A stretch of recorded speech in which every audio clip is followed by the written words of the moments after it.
Tudo bem com vocês? Espero que esteja tudo bem. Muita shalom para todos vocês, tá bom? Olha, quero agradecer a todos os inscritos, a você que passa por esse canal aqui. Olha, Deus vos abençoe. Diga-me de onde que você está falando. Quero saber onde você mora, se tá chovendo. Aqui o tempo tá muito bom, o tempo tá chovendo, tá um tempozinho friozinho aqui no Rio Grande do Sul. Como eu sempre falo, né? Ganzula Tová, que significa tudo é para o bem.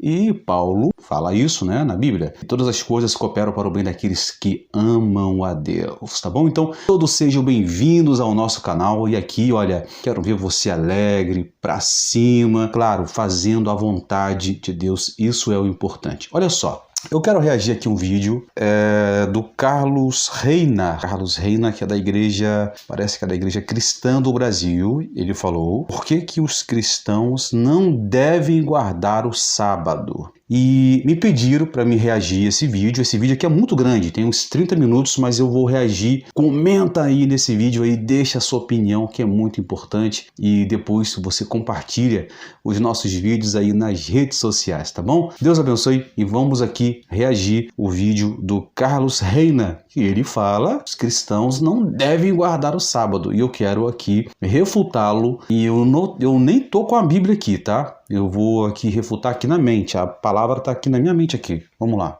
Acerca do sábado, né? Do sábado ser um sinal entre Deus e os judeus. E um senhor chamado Asher, ou Asher, eu não sei como se pronuncia o nome dele, anunciou que faria um vídeo me refutando. E realmente fez o tal vídeo da refutação. Ele foi muito difuso, na verdade, querendo provar algo que não cabe mais na nova aliança feita para nós. Que não cabe mais na nova aliança. Ele demorou um pouco para falar, porque teve um pouco de insegurança, né? A gente logo percebe aqui na fala do Carlos Reina, lembrando, respeitando Carlos Reina, todos nós temos opinião. E é apenas um vídeo de refutação, mas respeitando o mesmo, tá bom? Sem ódio, sem rancor, que é tudo no amor de Deus, amando o nosso próximo, tá bom? O motivo de ele não concordar com a gente e eu não concordar com ele, isso não quer dizer que nós não devemos amá-los. Não, pelo contrário. E ele é um homem, é um camarada muito legal, tá? Inclusive eu sigo ele nas redes sociais, é um cara muito legal. Vamos lá. Cristãos. Ele é um seguidor do judaísmo pendido para o adventismo e que usa ali uma imagem querendo mostrar ser da congregação cristã no Brasil, mas na verdade não é. Porque ele prega a lei. Nós da congregação cristã no Brasil consideramos que estamos na graça. Mas espera aí, como é que você se considera que está na graça sem os mandamentos? Primeiro que não é lei, tá? Esse termo lei, os evangélicos insistem em usar essa terminologia de lei não é lei, são mandamentos, que no hebraico é mitzvot, no plural, e mitzvah no singular. Vamos lá. Do Filho de Deus. Esse senhor, ele é um seguidor de Moisés, né? Por assim dizer. Seguidor de Moisés. Olha só, gente, o que muitas pessoas não conseguem entender quando lê a Bíblia é que acha que as tábuas da lei, os mandamentos, que na verdade não são apenas 10 mandamentos, são 613. Óbvio, esses 613, a maioria hoje em dia não é para nós observarmos, obedecermos, até porque muitos desses mandamentos são para os judeus. E Deus ele deixou mandamentos para nós obedecermos, inclusive que não são apenas 10, tem vários. 10 é apenas o mínimo que Deus deixou para a humanidade, mas tem muitos mandamentos, muitos. Porque é isso que são essas pessoas que querem viver nas práticas da lei. Não é prática da lei, olha só, existe leis, que é legalismo, lei de homens. Isso é verdade que no tempo de Jesus lutou contra isso, contra os fariseus. Inclusive os fariseus eram homens estudados, versados na lei, na Torá. Porém, os fariseus criaram leis que se tornaram legalismo. Quando Paulo fala sobre lei, essas coisas, Paulo não está se referindo aos mandamentos de Deus. Ele está se referindo ao legalismo. É notável que essas pessoas fazem. Elas inutilizam, invalidam o sacrifício de Cristo. Aí o sacrifício de Cristo invalida os mandamentos de Deus. Para impor observâncias da lei. Observância da lei, mandamentos. Mandamentos. Esse senhor Asher, ele tem resposta para tudo. Né? Todas as E você também tem, né? Só que não. objeções que você usa para derrubar a tese da vigência da lei da guarda do sábado, ele tenta dar uma enrolada e querendo falar o contrário. Sempre aquele blá blá blá, mastigando argumentos. Igual você, né? Só falando asneiras aí e nada de Bíblia, só achismo. E frágeis, que não se sustentam diante de uma exposição minuciosa sobre o que é a graça de Cristo. O que é graça de Cristo? A palavra graça, meu irmão, não aparece no Novo Testamento como algo inédito, não. A palavra graça aparece desde os primórdios. A Bíblia fala que Deus achou graça em Noé. A palavra graça significa hesed, bondade, coisa boa. Assim como os mandamentos, faz parte da graça de Deus, fazem parte da graça de Deus. O que simbolizou o sacrifício do Senhor Jesus e o que representa a nova aliança para nós cristãos nos dias de hoje. Eu vou tentar ser o máximo. A nova aliança, e você pode fazer tudo, né? Pode fazer tudo porque é uma nova aliança sem regra, uma nova aliança sem leis, né? Aí pode fazer tudo. Vamos lá. Sucinto e objetivo para que esse vídeo não se estenda e não fique muito longo. Se porventura você que me assiste achar esse vídeo longo demais, demasiadamente longo... É bem longo mesmo, que eu não vou nem fazer aqui nem a metade. Eu peço que você assista por etapas. Assista uma parte pela manhã, outra parte pela tarde, ou outra parte à noite, assim por diante. Vou pular aqui. Da antiga aliança, né? São os... Muitas vezes não são da igreja adventista, mas são de outras igrejas que guardam o sábado e algumas coisas da lei, ou que querem viver debaixo da antiga aliança, né? Peraí, debaixo da antiga aliança. Olha, não existe esse negócio de antiga aliança. Antiga aliança, não existe esse negócio de antiga aliança. Quem inventou isso aí? Roma, Igreja Católica. São os judaizantes, por exemplo. Sempre usam esse termo, os judaizantes. Quando Paulo fala sobre os judaizantes, Paulo está falando sobre os judeus prosélitos que se converteram ao judaísmo e fizeram do judaísmo uma religião de fanatismo. Por isso que Paulo refuta os crentes em Gálatas que estavam se achando judeus, né? Mais do que os outros judeus. Então, se tornaram religiosos. Por isso que Paulo o chamou de judaizantes. Vamos lá. Esse irmão Asher, ele é um judaizante, porque ele prega práticas e ordenanças da lei do Antigo Pacto. Então, não existe Antigo Pacto. Jesus falou que ele não veio para abolir os mandamentos, não veio. Essas pessoas, né, como os judaizantes ou judaizantes, meu irmão. Para de falar isso. Ele sempre usa esse termo, entendeu? Para botar, né, as pessoas para baixo. Os judaizantes. Não existe esse negócio de judaizantes. Paulo estava refutando ali os irmãos em Gálatas, né, que estavam se achando judeus. Eram judeus prosélitos que haviam se convertido ao judaísmo. Adventistas ou sabatistas, eles sempre dividem a lei, tá? A lei de Deus dada a Moisés em duas. Eles dividem em duas partes, sendo uma a lei moral e a outra a lei cerimonial. Só que nas escrituras, no Antigo e no Novo Testamento, você não vê menção. Não existe Antigo e Novo Testamento. A Bíblia, toda a Bíblia é uma só.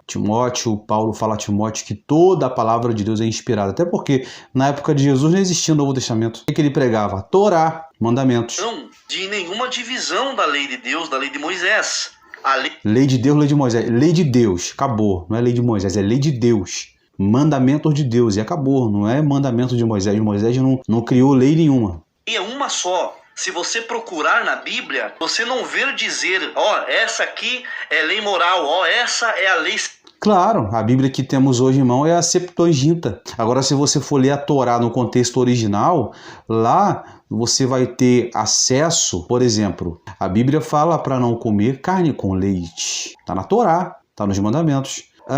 Mas como que você vai saber que não pode comer carne com leite? A Torá, sem ser a Septuaginta, vai explicar. A Torá escrita e a Torá oral. A Torá oral explica, a Torá escrita não explica. Por exemplo, a Torá escrita fala sobre não consumir carne de porco, mas não explica.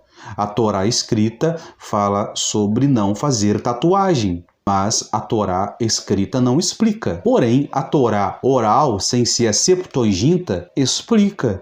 Simples assim. É só arrancar os óculos da religiosidade, os óculos embaçados de Roma da religiosidade, e começar a ler a Bíblia com os óculos de lentes límpidas, que somente vai abrir para a palavra. Cerimonial. Eu desafio o senhor Asher a me citar, me apresentar. Eu acabei de refutar você aqui agora sobre isso. A Torá oral e a Torá escrita.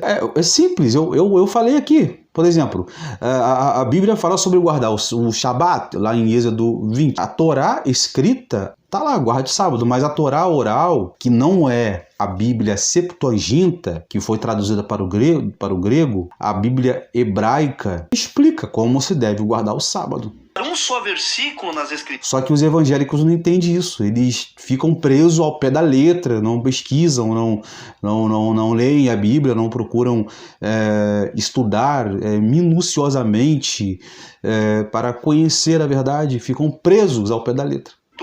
Que faça essa divisão de lei moral e lei cerimonial. Já expliquei, Torá escrita e Torá oral. Uma hora, pessoal, eu vou fazer um vídeo sobre isso aqui, tá? Torá escrita e Torá oral. Inclusive eu tenho um livro aqui que é a Ética do Sinai. Ética do Sinai. Isso aqui é um rascunhozinho que explica como guardar o sábado, por que não deve comer carne de porco. Tem uma série de estudos aqui impressionantes que eu quero explicar para vocês aqui o que significa Torá oral e Torá escrita. Vamos lá. Se ele achar, eu me torno um guardador do sábado. Ele vai se esforçar, mas não vai encontrar porque não existe. Os judeus nunca dividiram a lei de Deus em duas partes. Agora, os judaizantes os dividiram. Eu acabei de falar que existe a Torá oral e a Torá escrita. Porém, para quem não sabe, naquele período de 400 anos de silêncio na verdade, entre Malaquias, né, e Mateus. Só que na Bíblia judaica, na Bíblia original, o último livro do assim chamado Antigo Testamento não é Malaquias. Malaquiá não é. É Crônicas. Sabia disso? Vocês sabiam que o último livro do assim chamado Antigo Testamento não é Malaquias? Até porque Malaquias ele faz parte de um conjunto de Neviim Catan, ou seja, profeta menores. A Igreja Católica que quem colocou ali Malaquias como último livro. Porém, Crônicas é o último livro do assim chamado Antigo Testamento. Os sabatistas, eles necessitam dividir a lei de Deus em duas partes, em moral e cerimonial, porque se eles não fizerem assim, a obrigação deles guardarem o sábado desmorona e cai por terra, porque eles afirmam, né? A lei de Deus, a lei moral é imutável, ela está em vigência. Sim, Jesus falou isso. Foi abolida por Cristo, foi a lei cerimonial, sacrifício de animais. Sim, claro. Isso aí não é nem que foi abolida por Cristo. Não é nem isso. Você sabia que a falta de leitura é um problema sério. Pega o livro de Atos.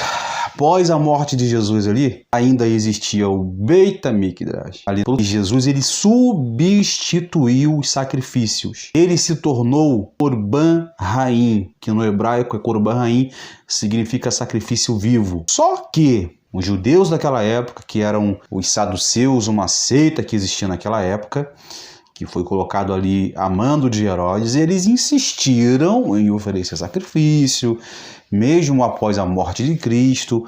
E o que resultou? Resultou que 70 anos depois de Cristo, Roma vem e toma Jerusalém. Entendeu? Claro, óbvio, o sacrifício de Jesus substituiu toda aquela cerimônia de corbanotes, de sacrifício de animais. Isso é óbvio. O sangue de Jesus clama mais alto até mesmo que o sangue de Abel e de qualquer sacrifício. Isso é óbvio, mas ele não anulou os mandamentos e serve para reger a humanidade. Vamos lá. Circuncisão, costumam dizer que os 10 mandamentos são leis de Deus e que o restante, as leis, as ordenanças cerimoniais eram de Moisés. Eu vou mostrar aqui para o... Não era de Moisés, não. Todos os mandamentos que estão na Bíblia, fora os 10, são mandamentos de Deus. São mandamentos de Deus. Vamos lá. O senhor Asher, a lei de Deus, que ele faz essa divisão, a lei de Deus e a lei de Moisés, na verdade é uma só lei. Eles insistem em dizer que a lei de Deus é a lei moral e a lei de Moisés é a cerimonial. E eu vou mostrar aqui nas escrituras que é uma só lei. Não existe essa divisão. Essa divisão é só na cabeça deles. Esdras capítulo 7, versículo 6. Ele era escriba, versado na lei de Moisés, dada pelo Senhor Deus de Israel. Esdras, ele era um escriba versado na lei de Deus dada a Com certeza. Moisés, na lei de Moisés. Vamos ler agora Neemias capítulo 10, versículo 29. Não era versado na lei de Moisés, na lei de Deus. Moisés não criou lei nenhuma. Tudo que Moisés passou para o povo, ele recebeu de Deus para passar para o povo. Ele foi o intermediário. Hoje, quem é o nosso intermediário? Jesus. Firmemente aderiram a seus irmãos, seus nobres, e convieram numa imprecação e num juramento de que andariam na lei de Deus que foi dada por intermédio de Moisés, servo de Deus, de que guardariam e cumpririam todos os mandamentos do Senhor nosso Deus e os seus juízos e os seus estatutos. Vimos aqui que mandamentos, estatutos e juízos é uma lei só. A lei de Deus dada a Moisés. Dizem lei de Moisés, por quê? Que foi Deus que deu a Moisés e Moisés era o rei. Isso aí. Mas não é lei de Moisés, é de Deus. Quem criou esse negócio de lei de Moisés aí foi a Igreja Católica, que não tá nem aí para os mandamentos de Deus. Representante da lei. Outro desafio que eu faço ao senhor Asher, que ele mostre no Novo Testamento, tá? Após a morte, ressurreição e ascensão do Senhor Jesus, depois do começo da primeira igreja, após o dia de Pentecoste, que ele me mostre após isso um só versículo dizendo que os cristãos estão debaixo da ordem e da obrigação de guardar o sábado. Isso tem que ser depois da morte e ressurreição. Pega ali Atos. Aliás, não vou nem colocar Atos, não. Pega ali João, na ascensão de Jesus, foi depois do Shabat, e Lucas dá continuação, o livro dos Atos dos Apóstolos. Pega ali, inclusive, até coloquei aqui no canal ontem aqui, os cristãos, os apóstolos e discípulos se reunindo nos Shabatotes, nas sinagogas, nas Yeshivot, Paulo pregando nas sinagogas, não apenas pregando, mas ensinando para os gentios a guardar do sábado a palavra de Deus. E aí?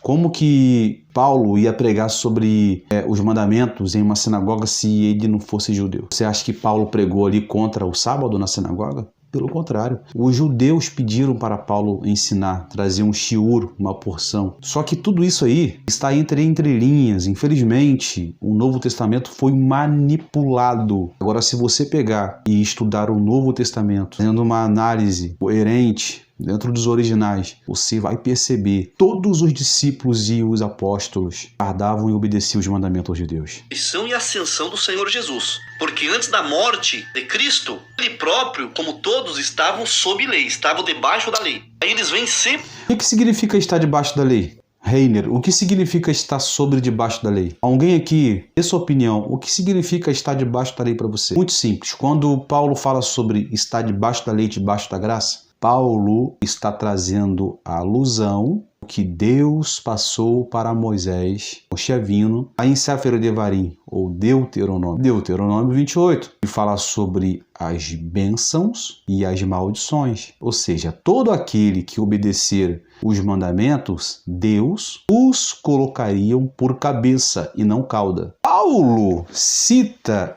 esse verso em sua carta explicando o seguinte: quem está debaixo da lei, pecando contra as leis de Deus, esses estão debaixo da lei. E quem é que está debaixo da graça? Aqueles que obedecem os mandamentos de Deus. Por isso que Deus fala para Moisés: se vocês obedecerem os meus mandamentos, vocês estarão por cima e não por baixo. Quem está por baixo ali, pega lá as bênçãos e as maldições. As maldições lançadas sobre o Monte Gerizim. Maldito será isso, maldito será aquilo. Isso é estar debaixo da lei. Isso é estar debaixo da lei. A pessoa que não obedece o mandamento está debaixo da lei. Quem obedece está debaixo da graça. Se você não estudar a Torá, você não vai conseguir compreender o Novo Testamento. Se você não estudar o Sefer Bereshit até Devarim, que é Gênesis até Deuteronômio, você não vai entender o Novo Testamento. Não vai ficar boiando. Vai ficar nesse achismo de que debaixo da lei. Debaixo da lei significa aqueles que não obedecem os mandamentos de Deus. Esse é o termo da palavra debaixo da lei. E quem está debaixo da graça obedece, honra pai, honra mãe, ama a Deus, ama o próximo, obedece a palavra de Deus. Essas pessoas que obedecem a Deus, as leis de Deus, estão debaixo da graça. Quem não obedece a Deus, os mandamentos de Deus, estão debaixo da lei. Simples assim. Esse é o significado de estar debaixo da lei. Quem está debaixo da lei é quem não obedece. Quem está debaixo da graça é quem obedece. Eu tenho um vídeo no canal aqui que eu falo sobre isso. O que significa estar debaixo da lei. Estar debaixo da lei significa você não obedecer os mandamentos de Deus. Debaixo da graça é quem obedece os mandamentos de Deus. Com aquele mesmo versículo já taxativo. Mateus 5, versículo 7, que Jesus diz: não cuideis que eu vim destruir a lei e os profetas. E de fato ele não fez isso. Não vim abrogar, mas vim para cumprir. Ele não apenas cumpriu. A palavra não abolir, que ele falou, não vim para abolir, significa ele não veio ensinar errado, que no caso é uma linguística rabínica dos tempos de Jesus. Inclusive tem até judeus que falam isso, que Jesus ele era um observante, um guardador dos mandamentos, e ele não aboliu nada não. Isso quem colocou na sua cabeça aí foi a sua teologia que você estudou. Mais abaixo, o Senhor Jesus ele diz, vamos ler Mateus capítulo 5, versículo 18 e 19. Porque eu vos digo, até que o céu e a terra passem, nem um J. O J aqui no hebraico é Yud. Yud é a menor letra do alfabeto hebraico. O alfabeto hebraico é composto por 22 letras, do Aleph ao Tav. J aqui é uma linguagem romana. Mas no original hebraico é Yud. Vamos lá. Um tio se omitirá da lei, sem que tudo seja cumprido. Quer, pois, que violar um desses menores mandamentos e assim ensinar aos homens, será chamado menor no reino. Ensinar errado. O original aqui está ensinar errado. Qualquer um que ensinar ao contrário do que os mandamentos diz, será menor no reino de Deus. Caramba, olha assim, o versículo aqui está explicando na cara dele, na lata dele, e ele está tropeçando nas suas palavras. Bom, pessoal, eu vou parar por aqui porque o vídeo dele é muito grande. Teria que fazer um reality aqui, uma live aqui, mas não dá. Mas eu vou fazer a outra parte, tá bom? Amanhã. Que Deus abençoe vocês, tá bom? Lembrando que não tenho nada contra o nosso irmão Carlos Reiner. Reiner, né? Não tenho nada contra ele. Apenas estou fazendo um reality aqui, refutando o que ele falou, mas isso não significa que eu tenho coisa contra ele. Não, ele é meu irmão. Diferente de pessoas que já falaram que os adventistas não é nossos irmãos, mas eu afirmo, o motivo da pessoa discordar daquilo que eu acredito, eu não vou dizer que ela não é meu irmão. É meu irmão sim, tá bom? Olha, a paz para todos e que Deus vos abençoe. Muito obrigado por ter ficado aqui até essa hora comigo, tá bom? A paz. Até logo mais.